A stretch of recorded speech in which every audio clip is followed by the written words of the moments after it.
Allez, aujourd'hui, on plonge dans un outil qui change vraiment la donne pour quiconque s'intéresse au marché de prêt. Le graphique d'empreinte, ou Footprint Chart. On a sur la table une pile de sources assez techniques, des guides, des articles, des retranscriptions vidéo, tous destinés à des traders qui veulent aller voir ce qui se cache sous le capot d'un simple graphique en chandelier. Exactement. Et l'image qui revient souvent dans ces documents, c'est celle d'une scène de crime. Le graphique classique vous montre le résultat. Le prix est monté ou il est descendu. C'est tout. D'accord. Le graphique d'empreinte, lui, c'est le rapport de la police scientifique. Il dit qui a tiré, avec quelle force, qui a résisté, qui s'est épuisé. C'est une toute autre histoire. J'adore cette analogie. Notre mission, donc, c'est d'apprendre à lire ce rapport. On va décortiquer des concepts comme le delta, les déséquilibres, l'absorption, pour comprendre cette bataille en temps réel entre acheteurs et vendeurs. Alors, on met nos gants et on commence l'enquête. Pour commencer, quand on regarde ce graphique, ça peut faire un peu peur. Il y a des chiffres partout, on commence par où? On commence par le plus simple. Chaque bougie, celle qu'on connaît bien, est maintenant remplie de chiffres. Ces chiffres sont organisés par niveau de prix. Et à chaque niveau, on a deux colonnes. Deux colonnes. Celle de gauche, c'est le volume des ventes exécutées au marché, donc ce sont les vendeurs agressifs, ceux qui ont frappé le bid. D'accord.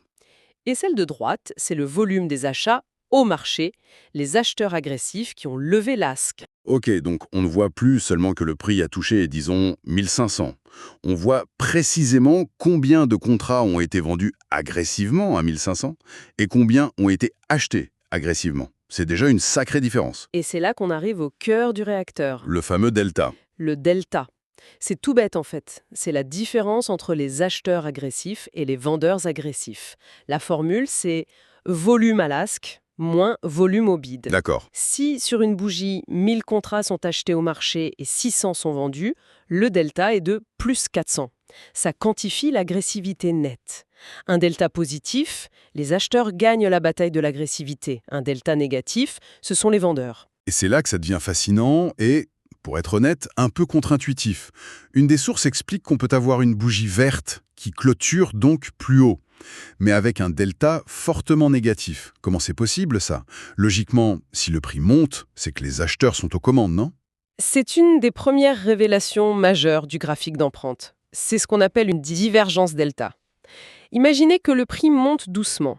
Pendant ce temps, des milliers de vendeurs agressifs vendent au marché et ça crée un delta très négatif. Ok, mais le prix ne s'effondre pas. Exactement. Pourquoi? Parce qu'un ou plusieurs très gros acteurs, des institutionnels, placent des ordres limites d'achat. Ils sont invisibles et ils absorbent tranquillement toute cette pression vendeuse. Ah, d'accord. Le graphique d'empreinte, lui, il vous crie « Attention, le prix monte, mais c'est un leurre. La pression vendeuse est énorme et elle est en train d'être absorbée. Le mouvement est fragile. » Sans cet outil, on ne verrait qu'une petite bougie verte, assez inoffensive. D'accord, je vois. C'est une information cruciale. Le delta, ce n'est pas qui gagne la guerre, mais qui attaque le plus fort. Et c'est pas toujours la même chose. Au-delà du delta global de la bougie, les sources insistent beaucoup sur des indices, à l'intérieur même de la bougie. Elles parlent de déséquilibre ou imbalances. Ça ressemble à quoi? Un déséquilibre, c'est l'empreinte de pas d'un géant qui traverse le marché. Ça se produit quand, sur deux niveaux de prix adjacents en diagonale, le volume d'un côté est massivement supérieur à celui de l'autre. Massivement, c'est-à-dire? Le ratio standard utilisé est souvent de 300% ou plus. Par exemple, si 300 contrats sont achetés à un niveau de prix et que sur le niveau juste en dessous, seulement 50 contrats sont vendus, là, on a un déséquilibre acheteur. C'est un signal d'une agression extrêmement forte et localisée. Un sprint. Et les sources mentionnent les déséquilibres empilés, les stacked imbalances, comme un signal particulièrement puissant. C'est quand on voit plusieurs de ces sprints dans la même direction, les uns sur les autres. C'est exactement ça. Un seul déséquilibre, ça peut être du bruit. Mais quand on en voit 3, 4, 5 qui s'empilent dans la même direction, ce n'est plus un hasard. C'est la signature d'une intention forte, souvent institutionnelle. C'est comme voir une série de grosses empreintes de pas qui vont toutes vers le même endroit. Voilà. Ces zones deviennent alors des points de référence psychologiques pour le marché. Elles agissent souvent comme support ou résistance à très court terme. C'est très visuel. Il y a un autre concept qui semble lié, l'absorption. On l'a un peu effleuré avec notre divergence delta, mais les sources en parlent comme d'un événement en soi. L'absorption, c'est le mur invisible. On voit un delta énorme, par exemple un delta vendeur de, disons, moins de 1000 contrats au plus bas d'une bougie, mais le prix refuse de baisser davantage. Il est comme bloqué. Ok. C'est le signe clair que des ordres limites d'achat massifs sont en train d'absorber toute l'agressivité des vendeurs. C'est un signe potentiel d'épuisement d'un mouvement baissier. Les vendeurs donnent tout ce qu'ils ont, mais le mur en face ne bouge pas d'un centimètre. Tôt ou tard, les vendeurs vont s'épuiser, et le prix pourrait se retourner violemment. Et pour compléter la boîte à outils du détective, il y a cette idée d'enchère inachevée. Unfinished auction. Ça sonne presque poétique. Concrètement, sur le graphique, ça ressemble juste à un chiffre qui n'est pas un zéro. C'est presque aussi simple que ça. Le marché fonctionne par un processus d'enchère. Normalement, au sommet d'une bougie, l'enchère s'arrête quand il n'y a plus d'acheteurs agressifs. On devrait donc voir un 0 dans la colonne de droite, l'ASC. Et inversement en bas. Inversement, au plus bas, on devrait voir un 0 à gauche, le bid. Si ce n'est pas le cas, si au plus haut on a encore des acheteurs, l'enchère est considérée comme inachevée. Les sources nous disent que c'est une sorte de cliffhanger. Le marché a tendance à vouloir revenir sur ces niveaux pour finir le travail. C'est un petit indice, une anomalie qui peut attirer le prix plus tard. C'est ça. OK. Donc, le delta nous donne l'agressivité, les déséquilibres montrent l'intention, l'absorption révèle la défense, et les enchères inachevées sont des indices pour l'avenir. J'ai l'impression d'avoir les pièces d'un puzzle pour une seule bougie, mais je regarde le marché à travers un trou de serrure. Comment faire pour avoir une vue d'ensemble de la journée? Excellente transition. C'est là qu'intervient le grand frère du delta, le delta cumulatif, ou CVD. Si le delta est la photo de l'agressivité sur 5 minutes, le CVD, c'est le film de toute la session de trading. Il additionne simplement le delta de chaque bougie et ça crée une ligne continue qui monte ou qui descend. D'après ce que j'ai lu, c'est un peu comme le cardiogramme de la session de trading. C'est bien ça ou je simplifie trop? Non, c'est une très bonne analogie. Le CVD montre la santé et l'endurance du mouvement. Si le prix monte et que la ligne du CVD monte avec lui, c'est un cœur sain. La tendance est soutenue par une agression acheteuse continue. Mais le vrai pouvoir, j'imagine, c'est quand ça ne va pas dans le même sens. Bien sûr, le vrai pouvoir du CVD, c'est quand il diverge du prix. Imaginez que le prix fasse un nouveau plus haut dans la journée, mais que la ligne du CVD, elle, soit plus basse que lors du précédent sommet.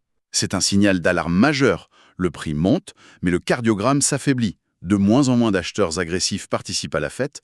Le mouvement est artificiel, il tourne à vide et il est mûr pour un retournement. C'est exactement ça. C'est une des divergences les plus puissantes que l'on puisse observer, car elle oppose la simple action du prix à l'effort réel qui la sous-tend. D'accord. On a donc cet outil d'analyse très détaillé. Mais des traders disposent d'autres outils liés au volume. Je pense au carnet d'ordre, le DOM ou au profil de volume.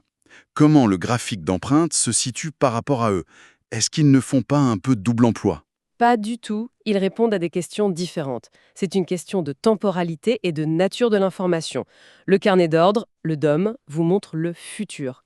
Il affiche les ordres limites en attente, la liquidité qui n'a pas encore été touchée. C'est une carte des intentions, des si. C'est ça. Si le prix arrive ici, voilà combien de contrats attendent. Mais ces ordres peuvent être retirés à tout moment. C'est parfois un jeu de bluff. C'est la promesse d'action. Voilà. Le profil de volume, lui, il vous montre le passé. Il agrège tout le volume échangé sur une longue période et vous le montre horizontalement. Il dessine une carte des zones de confort du marché, là où le plus de business a été fait. C'est excellent pour identifier les grandes zones structurelles, les zones de valeur.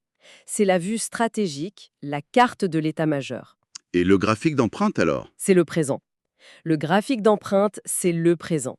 C'est le combat au corps à corps, en temps réel. Il ne montre pas les intentions comme le DOM, ni le résumé de la bataille d'hier comme le volume profile.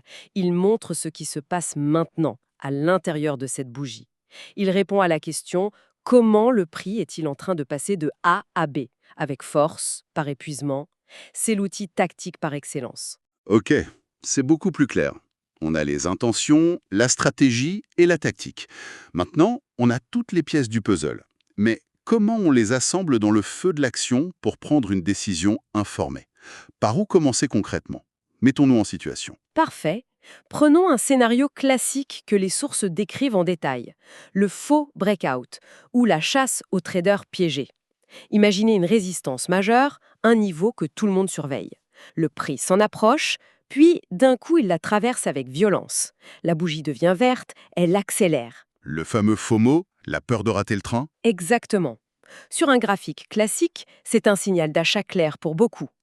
Mais sur notre graphique d'empreinte, on regarde le delta de cette bougie de cassure. On voit un delta acheteur massif, disons plus 1500. Donc beaucoup d'agressivité à l'achat. C'est la confirmation que des milliers d'ordres d'achat au marché ont été exécutés. Et puis, la bougie suivante, le prix s'effondre et repasse sous la résistance. Que nous dit le graphique? Il ne dit pas seulement que le prix a baissé, il nous montre la localisation exacte de ces 1500 contrats acheteurs qui sont maintenant tous en perte. Ils sont piégés, sous l'eau. Leur panique et leurs ordres stop-loss vont maintenant devenir le carburant du mouvement baissier. C'est redoutable. On voit non seulement le mouvement, mais aussi l'énergie potentielle pour le mouvement inverse. Et pour un scénario inverse, une vraie cassure, que chercherait-on? Pour une cassure saine et confirmée, on veut voir l'histoire inverse. Alors que le prix s'approche de la résistance par le bas, on veut déjà voir des signes de pression. On chercherait par exemple des déséquilibres acheteurs empilés juste sous la résistance.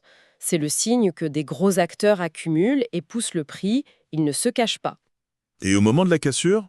Au moment de la cassure, on veut voir un fort delta positif, bien sûr, mais surtout, on veut que le prix continue de progresser sur les bougies suivantes, avec un delta qui reste positif. Et le CVD doit suivre le prix vers le haut. C'est la confirmation que la cassure n'était pas un simple pic, mais le début d'un mouvement soutenu par une agression continue. Et un dernier scénario peut-être pour un retournement en haut de marché, comment on combine plusieurs de ces indices? C'est là que tout prend son sens. Imaginez que le prix fasse un nouveau sommet. Premier indice, sur votre indicateur CVD, vous voyez une divergence. Le prix est plus haut, mais le CVD est plus bas. L'effort s'essouffle. Premier drapeau rouge. Deuxième indice, vous zoomez sur la dernière bougie haussière, celle qui fait le nouveau sommet. Elle est verte, mais son delta est très faible, voire négatif. C'est notre fameuse divergence delta. La montée se fait sans conviction. Deuxième drapeau rouge. Troisième indice, au sommet même de cette bougie, vous observez un volume d'achat très élevé, mais le prix n'arrive pas à aller plus haut. C'est de l'absorption. Des vendeurs avec des ordres limites massifs bloquent la progression. Vous avez là 3 signaux convergents qui disent la même chose. La force acheteuse est épuisée et une défense vendeuse solide est en place. La probabilité d'un retournement est extrêmement élevée. Incroyable. Quand on met tout ensemble, ça raconte une histoire vraiment cohérente. Donc si je résume, l'idée c'est de passer de « le prix a monté » à « les acheteurs ont attaqué avec force », se sont heurtés à un mur de vendeurs qui a absorbé leur pression, et maintenant, épuisés, ils sont vulnérables à une contre-attaque. C'est la quintessence de l'analyse du flux d'ordre. On passe d'une observation en 2D à une compréhension en 3D de la dynamique du marché. Mais, et les sources sont très claires là-dessus, il y a un piège. C'est un outil tellement riche en informations qu'il peut mener à la paralysie par l'analyse. On voit des signaux partout et on n'ose plus rien faire. Le risque de se perdre dans les détails est d'oublier de regarder le paysage global. Précisément. Un déséquilibre isolé n'est que du bruit. Un delta élevé sans contexte ne veut rien dire. Ces outils ne remplacent pas une analyse de la structure du marché, des niveaux clés et de la tendance de fond. Ils viennent la compléter, la confirmer ou l'infirmer au moment crucial de la décision. C'est le microscope, pas le télescope. C'est une excellente conclusion. Le graphique d'empreinte est un outil puissant pour comprendre le pourquoi derrière les mouvements de prix, mais il doit rester au service d'une stratégie globale. Pour finir, une pensée à méditer qui m'est venue en lisant ces sources. Toute cette analyse vise à déceler l'activité des grands acteurs institutionnels, à suivre leurs empreintes. Mais à mesure que ces outils deviennent de plus en plus accessibles aux traders particuliers, à quel point le jeu du chat et de la souris va-t-il évoluer ? Comment ces mêmes institutions pourraient-elles adapter leur stratégie d'exécution pour masquer leurs intentions, sachant qu'elles sont désormais observées à la loupe par des milliers d'acteurs ?